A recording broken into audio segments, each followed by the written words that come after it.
Ya, saya mau absen dulu dari Tanjung Pandan. Apakah hadir?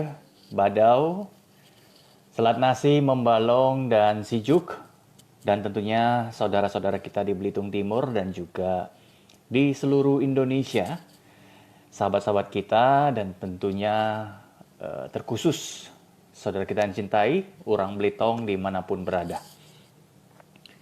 Apakah Anda sudah hadir semuanya? Mudah-mudahan di tanggal 6 Juni ini kita semua masih dalam lindungan Tuhan yang Maha Kuasa. Saya akan memulai sebentar lagi penegasan press release dari Bupati Belitung pada tanggal 6 Juni tahun 2020. Tapi sebelumnya, tentunya seperti biasa saya ingin mengajak kita semua terus bersyukur atas kehidupan yang Tuhan berikan kepada kita. Tidak lupa untuk senantiasa selalu beribadah dan juga menyampaikan permohonan ampun kepada Tuhan yang Maha Kuasa menurut agama dan kepercayaan kita masing-masing, sehingga apa yang sedang kita perjuangkan saat ini sedang dalam keadaan bersama-sama dikuatkan dan juga direstui oleh Tuhan yang Maha Kuasa. Karena apapun usaha kerja keras kita saat ini, tanpa seizin Tuhan yang Maha Esa dan Maha Kuasa, kita tak akan bisa menghasilkan pencapaian-pencapaian yang kita inginkan. Bapak, Ibu, Saudara-saudari sekalian, selamat malam, salam sejahtera, salam kebersamaan dalam keberagaman. Kami terus bekerja bersama-sama, tidak berhenti. Pagi bangun tidur, langsung berkoordinasi, bekerja di lapangan, berbagi tugas sesuai dengan porsi masing-masing. Sejak bulan Februari sampai sekarang bulan Juni, sudah 4 bulan lebih. Tidak ada kata berhenti di dalam tugas-tugas yang sedang kami jalankan bersama-sama ini, sesuai dengan porsi masing-masing. Dan di malam hari kami juga menjalankan aktivitas masing-masing. Seperti malam ini, saya kembali harus menyampaikan live report kepada sahabat dan saudara semua terkait dengan perkembangan terkini COVID-19 di Kabupaten Belitung. Rekan-rekan sekalian, saya ingin mengajak Anda semua untuk terus mengingat dan mendoakan semua tenaga kesehatan yang saat ini terus berjuang untuk menuntaskan COVID di Kabupaten Belitung, di mana perjuangan itu saat ini semakin panjang. Mereka artinya belum bisa beristirahat kembali ke normal yang diharapkan. Kita saat ini belum bisa masuk kembali kepada zona hijau, bahkan zona kuning pun kita belum. Memang saat ini kita bukan zona merah, tapi zona orange, di mana angka pertambahan pasien positif kita masih di di bawah 1 orang per hari jika dibagi rata-rata sejak bulan Februari sampai dengan sekarang. Jadi kawan-kawan sekalian, kita harus mendoakan para tenaga kesehatan dan para petugas laboratorium, biomedis, RSUD, Marsidi Judono, kemudian garda depan bertugas di bandara dan pelabuhan dan juga di pos-pos deteksi dan puskes-puskes dan vaskes lainnya. Kenapa? Karena mereka yang juga didukung oleh TNI Polri, petugas yang lainnya bersama Forkopimda dan semua instansi terkait, KKP, kemudian Pol PP, kemudian BPBD, dan seterusnya. Banyak sekali yang tidak bisa saya sebutkan satu persatu, termasuk relawan-relawan dari berbagai organisasi. Jadi mereka melakukan tracing terus-menerus. Jadi kalau ada pihak mengatakan, apa sih yang pemerintah Belitung lakukan? Jangan hanya bicara saja misalnya. Pemerintah Belitung melakukan tracing-tracing yang sangat ketat. Kita hanya tahu pertambahan angka, pengurangan angka. Tapi di balik ini semua, ada sebuah pekerjaan besar hiruk pikuk yang luar biasa. Ada sebuah kesibukan yang dahsyat sekali di belakang layar yang tidak bisa kami pertunjukkan kepada seluruh masyarakat. Ada suka duka yang luar biasa. Sukanya adalah kebersamaan, saling menyemangati satu sama lain. Dukanya adalah ketika ada angka pertambahan positif. Ada sahabat-sahabat nakes yang reaktif, dan seterusnya. Ada petugas-petugas TNI Polri yang reaktif. Itu dukanya. Kami harus bersama-sama senantiasa. Sehingga tugas besar ini bisa kami tuntaskan untuk masyarakat, bukan untuk siapa-siapa. Jadi, di belakang hiruk pikuk itu, tiap subuh selalu ada report. Kapal masuk mengangkut kargo. Supirnya sudah di rapid atau belum, keneknya sudah belum. Kalau belum di rapid di tempat dan seterusnya. Siapa yang kerjakan? TNI Polri dan semua elemen KKP dan juga Puskes Badau untuk bertugas di Tanjung Ru, di Pegantungan. Saat kita tidur nyenyak, kita semua tidur nyenyak, mereka bekerja luar biasa. Saya bangun jam 5 pagi, saya selalu mendapatkan report itu. Dan saya laporkan ke semua jajaran gugus tugas terkait dengan ini melalui WA Group. Kemudian, apalagi bandara ketika aktif, saat ini memang hanya kargo dan juga penumpang pesawat dari Belitung ke Jakarta tiap hari Rabu, itu juga bekerja dengan luar biasa. Ya, mereka sangat ketat, bahkan ketika mereka menemukan satu orang yang mau berangkat karena suhu tubuhnya 39-an derajat, itu dari Belitung ke Jakarta, bukan Jakarta ke Belitung. Itu saja KKP dan petugas Satgas Udara menahan dan meminta yang bersangkutan ke rumah sakit dulu. Dan 3 hari kemudian dia coba berangkat lagi, suhunya masih tinggi. 3 hari kemudian suhunya juga masih tinggi. Jadi rasa tanggung jawab yang besar dari seluruh petugas itu patut untuk kita jaga melalui kepercayaan dan kita jaga melalui tindakan kita. Saya bermohon, berharap kita semua, kekompakan kita lah yang bisa menuntaskan COVID. Bukan tercerai-berai, terkotak-kotaknya kita. Perbedaan-perbedaan pendapat wajar. Tapi jangan jadikan perbedaan pendapat itu menuju sebuah kehancuran dalam sebuah kekompakan langkah untuk menuntaskan COVID. Kita perlu konsentrasi. Kita perlu bersama-sama menyamakan langkah dan persepsi bergandengan tangan. Kawan-kawan nakes juga butuh support dari kita. Jangan ada yang mengadu domba. Ya, nakes berkorban, kemudian yang ini tidak berkorban, sehingga mereka bermusuhan satu sama lain. Jangan ciptakan seperti itu. Semua sama-sama bekerja dengan porsi dan resiko yang ada. Kita bijaksanalah. Kawan-kawan semua, saya mohon, mari, sekali lagi, kita jangan menyia-nyiakan perjuangan yang sudah sejauh ini. Saya akan memberikan sebuah informasi kepada Anda semua. Hari ini pasien positifnya sudah 99 orang. Bangka Belitung.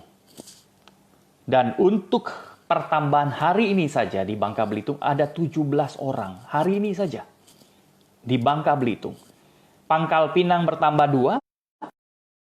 Bangka Induk bertambah 11, Bangka Selatan bertambah 1, Bangka Barat bertambah 2, Bangka Tengah bertambah 1.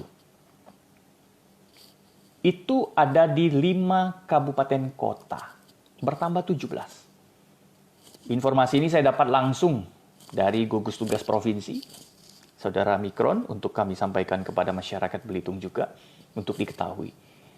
Jadi tidak bisa terhindarkan lagi bahwa saat ini, hari ini, Indonesia pun mencatatkan angka tertinggi di atas 900 pasien positif. Hari ini.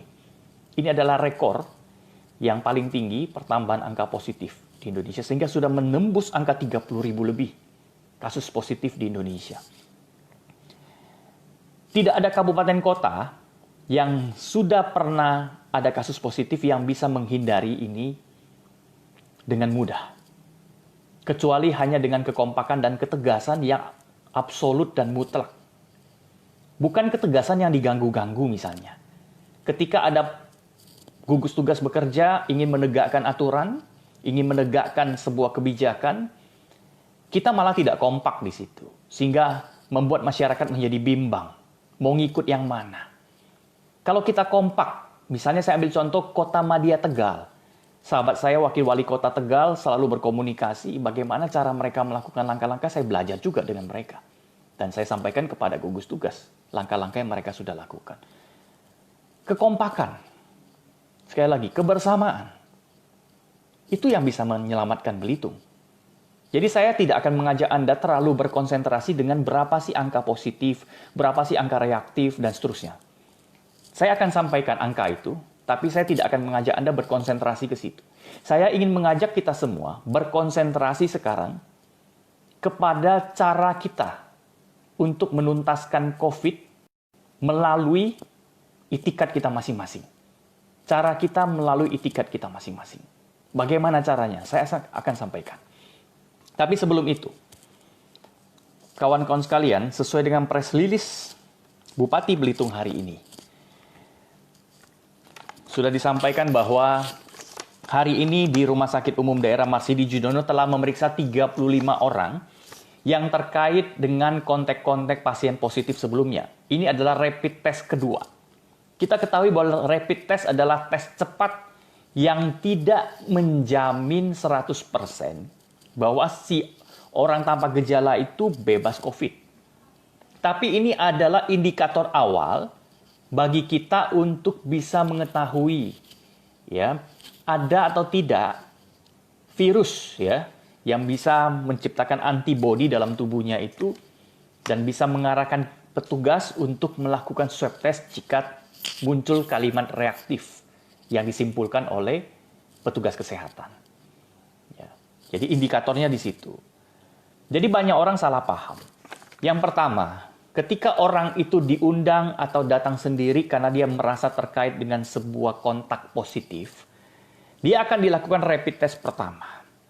Rapid test pertama itu boleh saja langsung non-reaktif atau bahasa awamnya negatif, rapid test. Tapi itu harus diulangi 10 hari kemudian. Kenapa? Karena virus bertumbuh, berkembang di tubuh kita di hari kedua sampai hari ke-14. Itu. Jadi dia perlu diulangi sekali lagi. Nah, ketika dia ulangi rapid test kedua 10 hari kemudian, maka bisa disimpulkan bahwa dia secara rapid test boleh dinyatakan aman dari COVID. Jadi dia boleh berada di rumah, kemudian di aktivitasnya, di luar rumah, dan seterusnya dengan menjaga PHBS, pola hidup sehat dan bersih tadi. Nah, itu. Kemudian kalau orang yang hanya rapid test sekali tidak mengulangi yang kedua kali, itu jadi kurang afdol.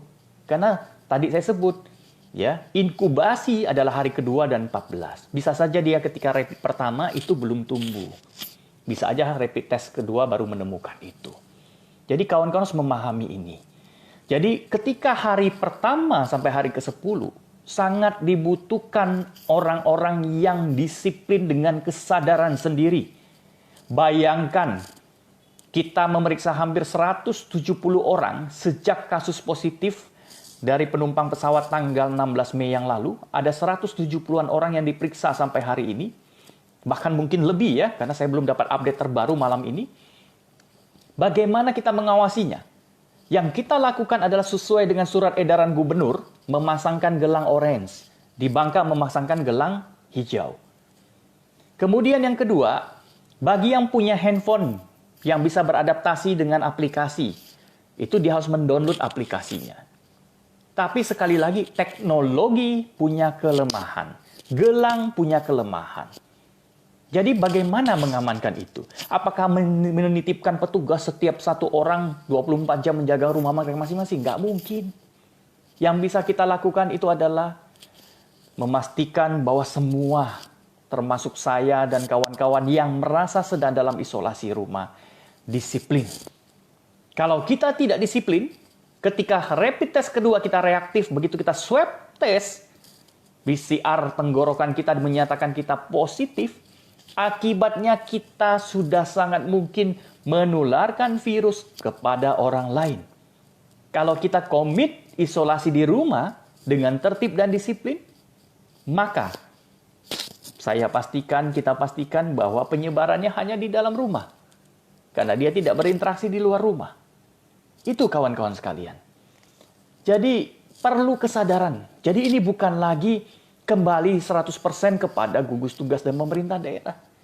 Ini perlu kesadaran kita mencintai sesama yang lain dengan menjaga keluarga dan lingkungan kita. Itu yang harus kita lakukan.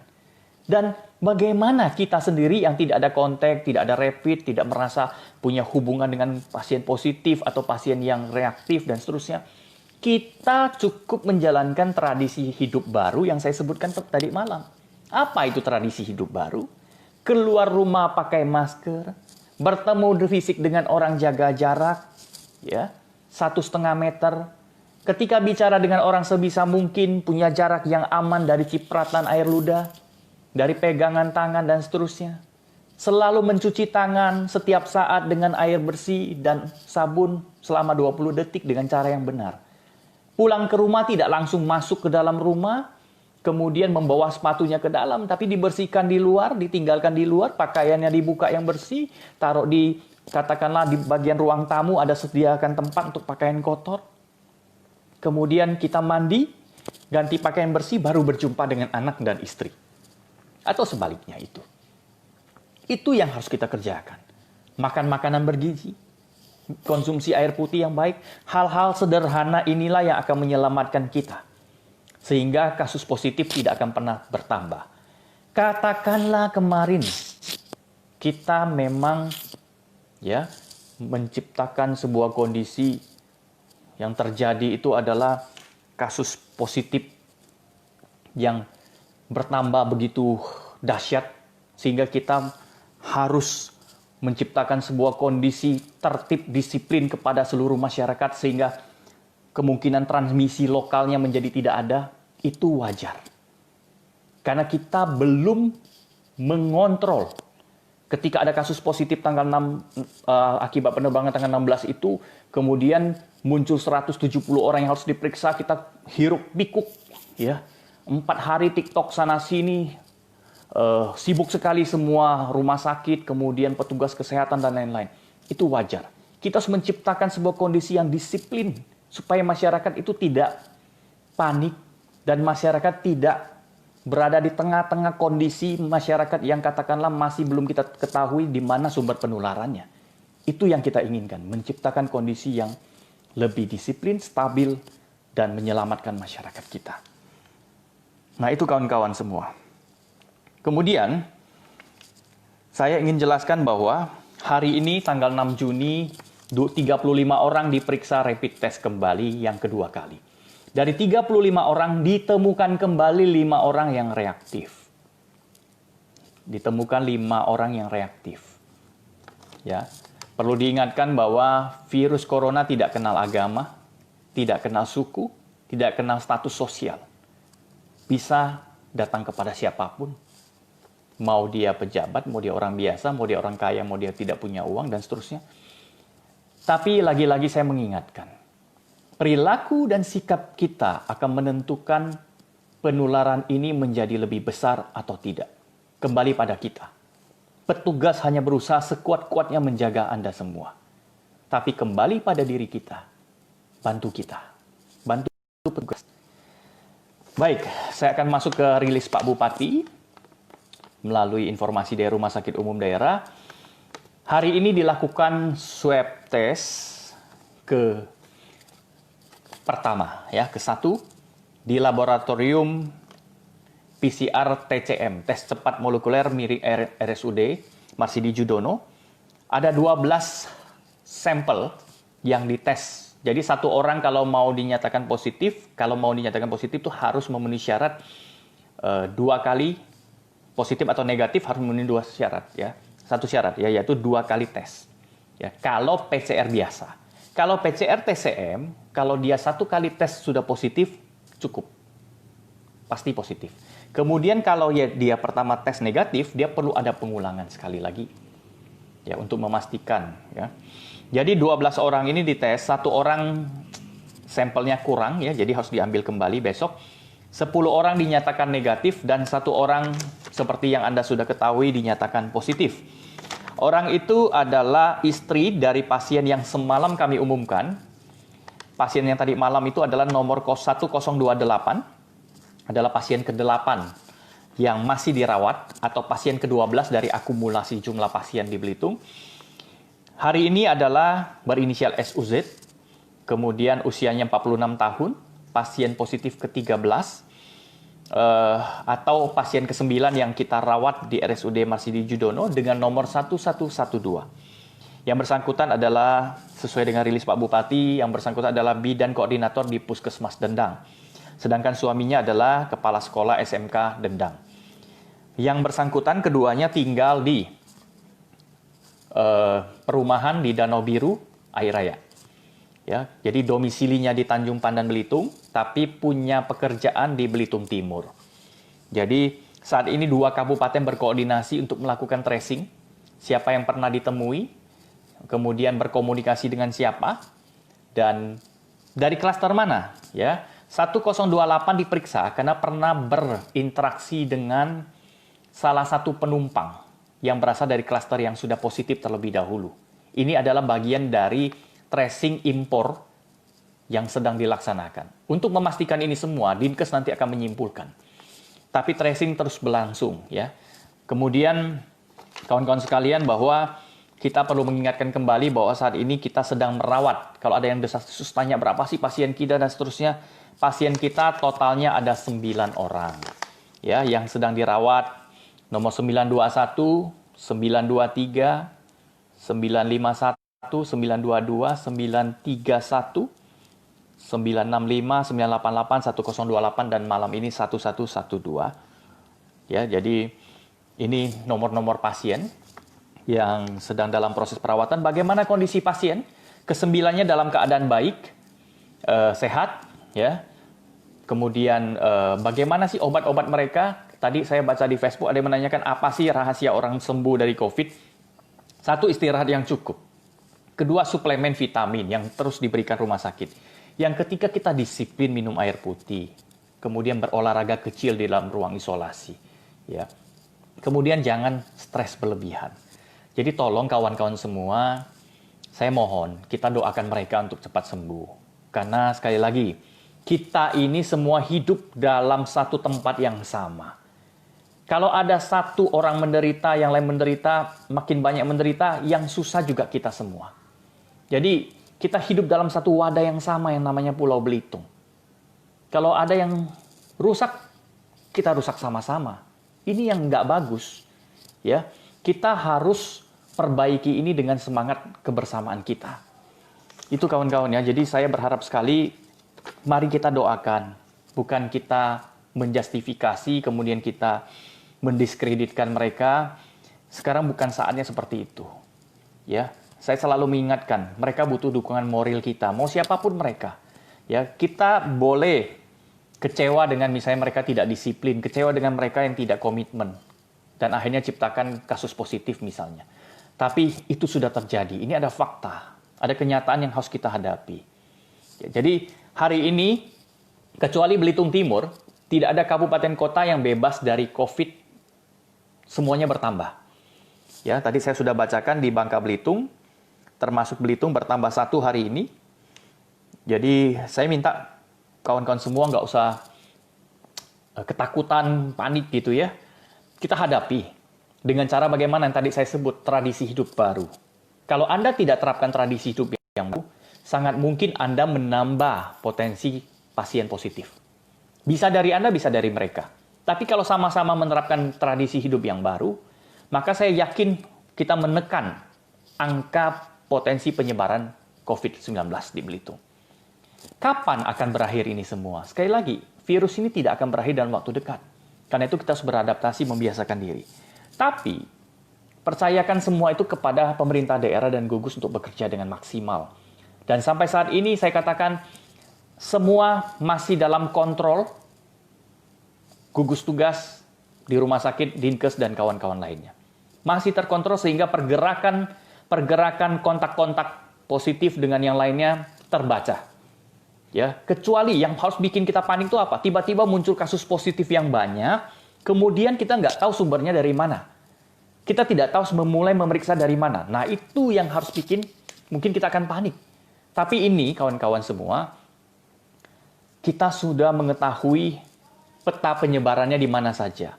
Siapa-siapa saja. Kita hanya perlu memastikan mereka datang untuk rapid test kedua. Kemudian kita memastikan mereka di swab jika mereka reaktif dan kita isolasi di rumah sakit. Itu aja. Jadi sampai hari ini kita bekerja untuk itu. Jadi kalau ada yang nanya, kerjanya apa sih Pemda kok kasus positif tambah terus? Kalau kami tidak mau kerja, justru kasus positif tidak akan pernah ditemukan. Saya akan mengajak Anda menggunakan logika sedikit dengan akal sehat. Ada orang datang dari luar Belitung, membawa surat sehat. Terus kita percaya surat sehatnya, sudah selesai, nggak perlu diperiksa lagi. Ya udah, kita nggak akan pernah mengetahui pasien itu positif atau negatif hari-hari berikutnya. Itu namanya kita tidak bekerja. Tapi kalau bekerja, kita langsung lakukan pemeriksaan lagi beberapa hari kemudian dan menemukan kasus positif. Itu bekerja. Itu bedanya. Kemudian kita mencari tahu lagi dari satu pohon positif itu cabang yang tumbuh itu kemana saja. Dari cabang muncul ranting yang baru, kemana saja. Itu bukan pekerjaan mudah. Ya, nanti sehabis ini pasti banyak kesaksian dari Dinkes dan juga dari RSUD bagaimana mereka bertarung melawan ini semua hari-hari demi hari. Ya. Nanti kita akan bikin sebuah kesaksian besar oleh mereka. Bukan oleh kami, oleh mereka. Bagaimana mereka bekerja hiruk pikuk tadi sibuk sekali untuk menemukan ya, kontak ini satu dengan yang lainnya, belum lagi harus melayani laporan masyarakat terhadap kasus-kasus yang lainnya. Ingat, penyakit yang ada di Belitung, di Indonesia bukan hanya COVID. Kita juga melayani pelayanan kesehatan di kesehatan yang lainnya. Jadi, jangan kita seakan-akan tugas Dinkes itu hanya COVID. Ada penyakit DBD yang juga sama bahayanya. Ada penyakit TB. Ada penyakit yang lainnya yang harus dilayani. Jadi kawan-kawan, saya ingin sekali lagi, besok akan ada pemeriksaan swab lagi. Besok kemungkinan akan dilakukan swab mungkin 11 orang. Ya. Kemudian hari Senin dan Selasa mungkin kalau nggak ada angka pertambahan yang reaktif besok, pemeriksaan rapidnya mungkin ada 5 orang. Ya, swab pertama dan Selasa swab kedua. Kita harus mulai mempersiapkan mental kita dengan tegar dan kuat jika ada informasi kasus positif yang baru. Sekali lagi, tetap tenang, fokus saja kedua hal. Yang pertama, fokus dengan tradisi hidup baru Anda tadi dan keluarga. Fokus yang kedua adalah bagaimana Anda akan memulai aktivitas sosial ekonomi yang baru Anda dengan mengikuti arahan pemerintah. Itu akan menjadi tugas berat kita untuk memulainya minggu depan. Satu persatu sektor, kita akan mulai memberikan protokol secara informal dulu, nanti yang formal sesuai dengan keputusan bupati dan sesuai dengan laporan OPD. Secara informal ini harus dilatih, disimulasikan, diajarkan, dan dipenuhi persyaratannya. Sehingga aktivitas ekonomi ini mulai digerakkan sedikit demi sedikit.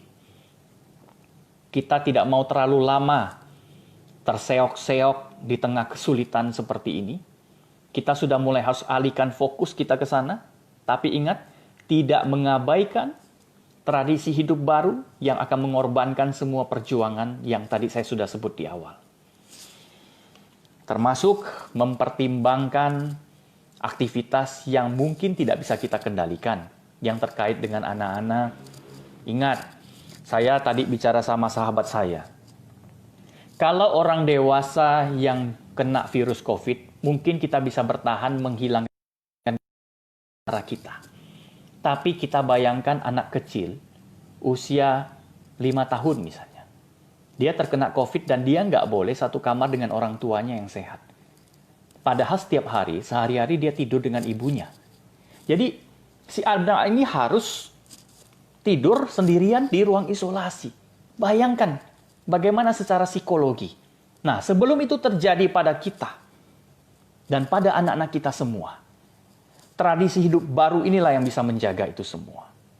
Makanya perlunya pemerintah dengan serius, seksama, berhati-hati, mendengarkan suara ahli, mendengarkan suara para medis, mempertimbangkan semua dokumen yang ada yang menunjukkan apakah sudah siap atau belum melibatkan anak-anak dalam aktivitas apapun di luar rumah. Tidak boleh sembarangan. Karena kalau akibatnya, tadi saya sebut, Betapa pilu hati kita kalau kita menyaksikan anak kecil harus diisolasi sendirian. Itu pukulan terberat bagi orang tua dan keluarga besar. Itu kawan-kawan. Saya hanya mengajak Anda untuk menggunakan hati dan pikiran kita. Sekali lagi, kita orang dewasa, remaja mungkin bisa bertahan. Tapi tekanan psikologi buat anak-anak jauh lebih berat. Belum lagi orang tua dan keluarga yang terpisah dengan anaknya saat dirawat. Dan COVID tidak akan sembuh dalam 2-3 hari. Buktinya, pasien positif kita dites 14 hari belum sembuh. Ada yang 1 bulan, 1 minggu. Di luar sana, di luar Belitung, ada yang sampai 2 bulan. Ya, jadi akan sulit sekali ya kondisi seperti itu kalau melanda kepada anak-anak yang masih membutuhkan bimbingan orang tua. Jadi belum terlambat bagi kita untuk kembali bukan mengetatkan disiplin saja, tapi kita kembali mengingat apa sih yang disebut dengan tradisi hidup baru. Saya nggak mau sebut normal baru, karena menurut saya itu kemarin agak rancu. Ya, ada yang bertanya apa sih normal baru, istilah new normal dan seterusnya, memang agak sulit ya. Kalau untuk bahasa awamnya saya akan gunakan di live ini adalah tradisi hidup baru. Ya, tradisi hidup baru adalah mengedepankan kebiasaan-kebiasaan yang baru, yang sebenarnya itu sudah diajarkan sejak dulu. Hanya kita kadang-kadang abaikan, nggak mau lakukan. Sekarang wajib kita lakukan. Bukan untuk kita, tapi juga untuk keluarga dan orang lain. Ya, saya rasa saya sudah terlalu panjang kawan-kawan, mohon maaf. Saya ingin mengatakan kami, khususnya saya, belum patah semangat sedikit pun untuk menyelesaikan COVID. Saya masih bersama Anda semua. Saya masih bersama Anda semua. Kita akan tuntaskan ini. Ya. Kita akan berjuang terus ya menuntaskan ini. 9 kasus kita doakan sembuh. Kita berikan kekuatan moral kepada mereka secara psikologi. Kita berdoa minta pertolongan Tuhan.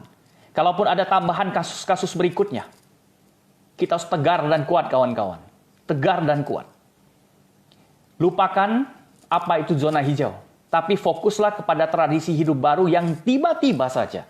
Ketika kita sudah terbiasa dengan tradisi yang baru itu, tiba-tiba saja pengumuman bahwa ternyata nggak ada lagi kasus COVID di Belitung. Itu adalah sebuah kemenangan buat kita semua. Itu yang paling penting. Ya.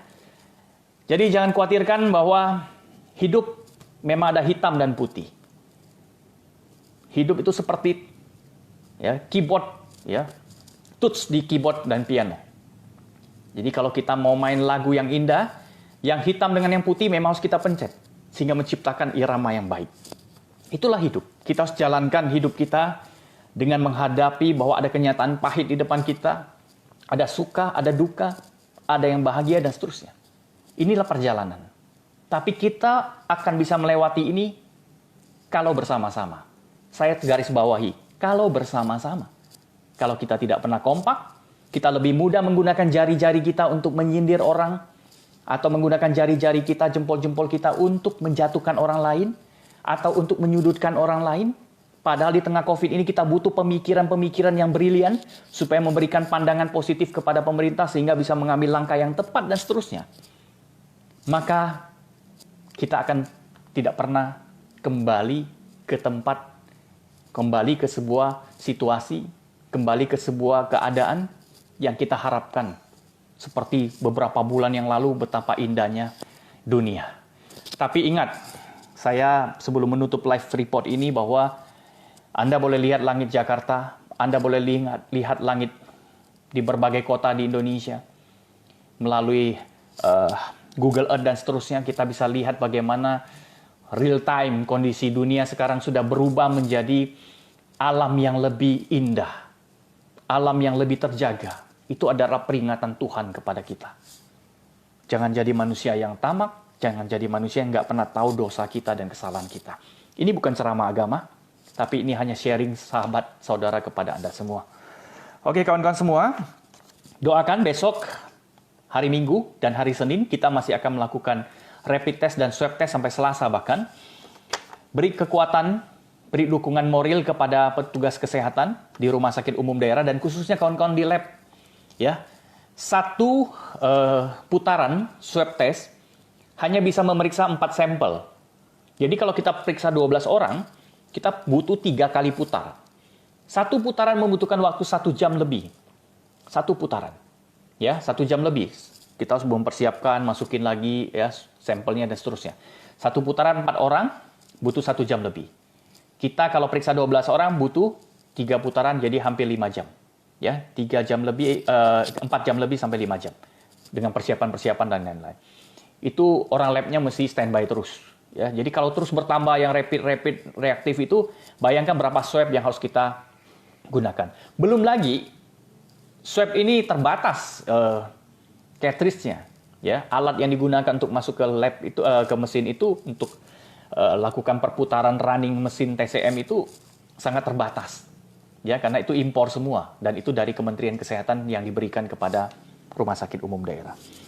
Inilah yang bisa kami sharing, kawan-kawan semua. Saya tahu kita semua pengen tahu lebih dalam apa sih yang sebenarnya terjadi di RSUD, apa sih yang sebenarnya terjadi di lab, bagaimana cara kerjanya. Dan saya perlu ingatkan sekali lagi bahwa doakan juga ya, saya tadi di awal sudah mengulangi, doakan juga kawan-kawan kami dari Puskes Badau, Pos TNI Angkatan Laut, KKP, Orari, ya, kemudian dari dinas-dinas terkait yang lainnya, yang semuanya berada di posisi terminal kedatangan di pelabuhan sana, yang mereka berjuang terus. Setiap kali orang datang melek matanya dini hari gitu ya, subuh-subuh mereka harus tahu berapa orang yang masuk, nggak boleh kecolongan sedikit pun. Bukan pekerjaan yang mudah, kawan-kawan. Tidak semudah kita untuk mengetikkan komentar di sosial media. Tidak mudah, ya. Tapi ingat, kita semangat. Saya akan semangat kalau Anda semangat. Terima kasih Anda sudah suntikan semangat kepada saya. Saya terima banyak sekali pesan masuk kepada handphone saya. Ya, saya nggak bisa hitung lagi jumlahnya. Terima kasih, saya nggak bisa balas satu persatu. Saya hanya mengucapkan terima kasih, doa dan dukungan Anda kepada saya, kepada Pak Bupati, dan kepada semua tim yang bekerja keras bersama-sama. Ya, sekali lagi saya mengajak, jika kita ada perbedaan pendapat, mari kita satukan kembali. Jika kita ada perbedaan pandangan, mari kita pertajam pandangan kita ke satu titik fokus, yaitu pemberantasan COVID dan penguatan masyarakat dari sisi sosial ekonomi. Selamat berjuang masyarakatku, tetap jaga kesehatan, jalankan tradisi hidup baru, percaya pada Tuhan bahwa Tuhan akan memberikan waktu yang terbaik. Ingat, Tuhan tidak mau kita menyerah saat ini. Tuhan ingin membuat kita lebih kuat sehingga kita naik kelas. Ini adalah saatnya kita diuji untuk naik satu kelas lebih tinggi daripada kemarin. Kita pasti bisa. Terima kasih kawan-kawan, selamat malam, selamat berakhir pekan, jaga kegembiraan dan sukacita di hati Anda dengan keluarga. Siasati itu dengan cara Anda masing-masing dan gunakan waktu yang terbaik Anda bersama keluarga Anda. Sampai jumpa. Tuhan memberkati kita semua.